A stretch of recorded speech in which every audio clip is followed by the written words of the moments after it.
예, 안녕하세요. 골라먹는 리포트 김장렬입니다. 예전에 애널리스트 생활을 한 23년 했고요. 올해 이제는 다시 나와서 지금은 이제 유니스토리 자산에서 투자전략본부장 맡고 있는데 스몰캡을 지난 한 6년간 많이 했어요. 스몰캡을 NDR도 많이 하다 보니까 어떤 포인트에서 주가가 갈 것인가에 대한 느낌이 개인적으로는 있는 종목들이 있습니다. 애널리스트 리포트를 통해서 이 시점에서 볼만하다 이런 식으로 드리는 것이 저의 이제 역할의 최대한인 것 같은데 네이버에서 김장렬의 요것만 치시면은 괜찮은 어떤 리포트 픽 같은 게 바로바로 일주일에 한 3번 정도는 올라오거든요. 그거를 물론 거기에 설명은 없습니다. 제가 시간이 없어서 설명은 방송을 통해서 나가기 때문에 저희 골라먹는 리포트 시간을 좀 더 많이 애용해 주시면 감사할 것 같습니다. 예, 오늘 드리는 골라먹는 리포트는 4가지 종목을 가져왔습니다. 지난번에 말씀드린 것 같은데 서진 시스템스하고 동국산업, 그 다음에 삼성전기, LG노텍입니다. 삼성전기하고 LG노텍은 많이 아시는 종목이기 때문에 간단히 터치를 할 것이고 서진 시스템과 동국산업을 디테일하게 말씀을 드릴 거예요. 리포트 자체는 3월 24일 날 삼성전기요. 3월 24일 날이니까 지난주 금요일이 되겠네요. 목표 주가 18만 원 기준으로 나온 종목. 주가가 꾸준히 올랐어요. 이 종목이 뭐 하는 걸 아시죠? 삼성전기. 여러 가지 카메라 모듈이라든가 아니면 MLCC랄까 이런 거 하는데 핵심 포인트는 이런 것 같아요. MLCC가 재고 조정이 좀 일어나기 시작했거든요. 중국의 휴대폰이 아직 수요가 늘어나진 않고 있어요. 근데 거기서 재고가 조정이 되고 있어요. 따라서 1분기 실적 끝나는, 그러니까 4월 달 중후반에 실적이 발표되면서부터는 충분히 주가가 바닥을 다졌구나, 아니면 좀 쉬었구나, 빠진 건 아닌데 단단하다 이런 느낌이 올 것이다라고 이베스트가 주장하고 있는데 전체적인 리포트의 톤에 동감합니다. 목표 주가는 지금 15만 원대 주가니까 목표 주가가 아주 크지 않다고 보고 있지만 지금 장이 10% 이상 올라갈 장이 아니거든요. 그래서 쉬거나 아니면 사람들이 관심이 좀 덜할 때 중대형주에서 트레이딩 할 때 삼성전기 괜찮을 수 있다라는 그런 톤에 대해서 공감을 하고 있고요. 두 번째는 LG노텍이에요. LG노텍은 애플 관련된 게 많이 있죠. 예, 애플 관련 많이 있습니다.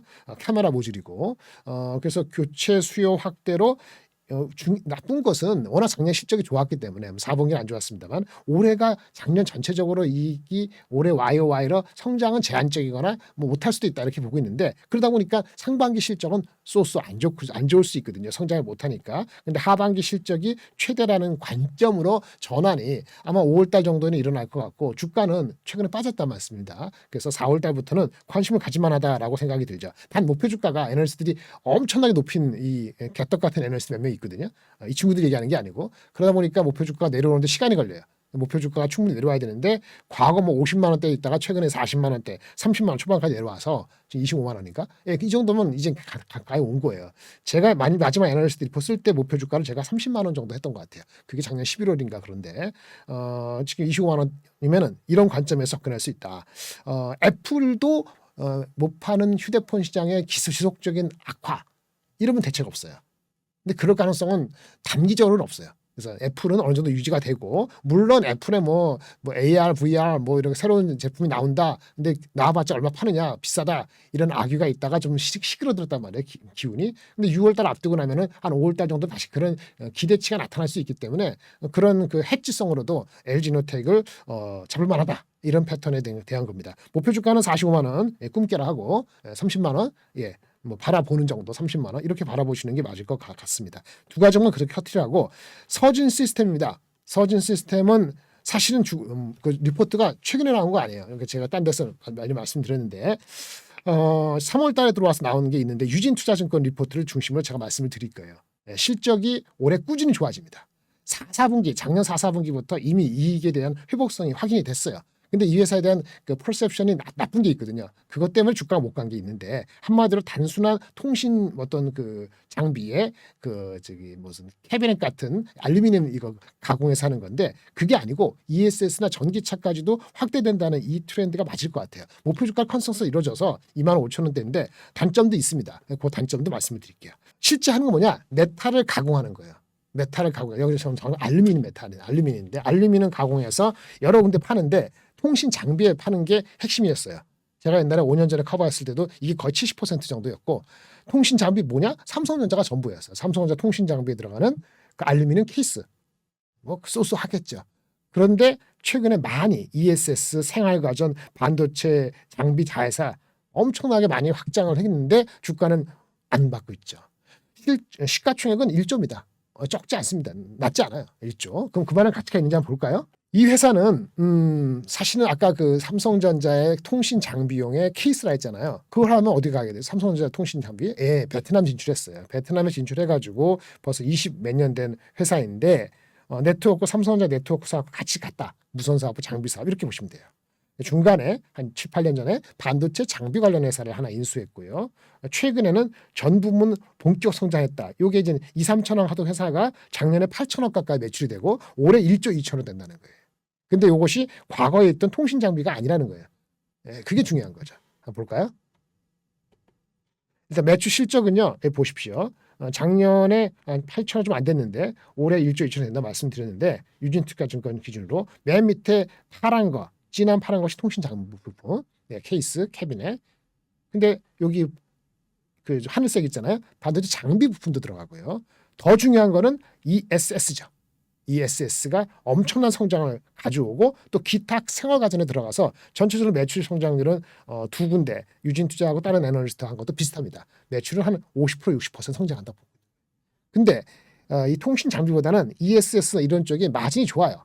회사 전체 마진을 확 올립니다. 매출 성장보다 이익성이 높다는 거죠. ESS가 드라마틱하게 늘어나면서 벌써 2년 전부터 매출이 더블 오르고 있는데 보세요. 통신 장비는 방열, 함체, 뭐 시스템에서 이게 메탈 가공, 알루미늄 하는 건데 비중이 예전에 40%, 30% 하다가 작년에 30% 미만, 올해는 20%가 안 돼요. 5분의 1이에요. 나머지 5분의 4, 80%는 뭐냐? 그 드라이브한 거 첫 번째가 ESS, 배터리 팩을 OEM으로 만들어주고 있어요. 이 마진이 20% 넘거든요. 이 비중이 20% 중반에서 올해 30% 이상 되니까 마진도 올라가겠죠. 이게 핵심입니다. 이 빨간 거 눈여겨 보셔야 됩니다. 근데 배터리 팩인데 그걸 가져가는 그 커스터머가 말짱 꽝 회사가 아니에요. 중요하고요.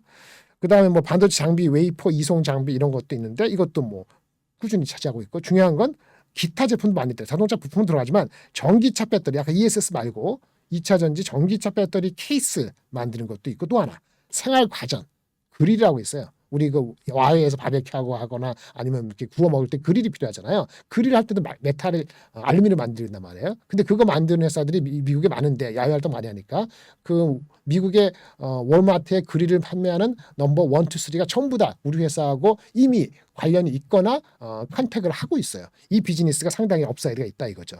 그리고 마지막으로 컨테이너도 알루미늄 그 세공 가공의 기술 연장해서 HMM의 납품을 이미 확정을 지었습니다. 이런 비즈니스도 전체적으로 28%. 한마디로 통신 장비가 아니고 ES 배터리 마진 20% 이상 되는 거, 그다음에 기타 다양한 생활가전 배터리 합해서 케이스 합해서 28%에서 거의 60%가 완전히 새로운 비즈니스라는 거죠. 거기에 대한 가치가 인정받아야 된다 이런 얘기입니다.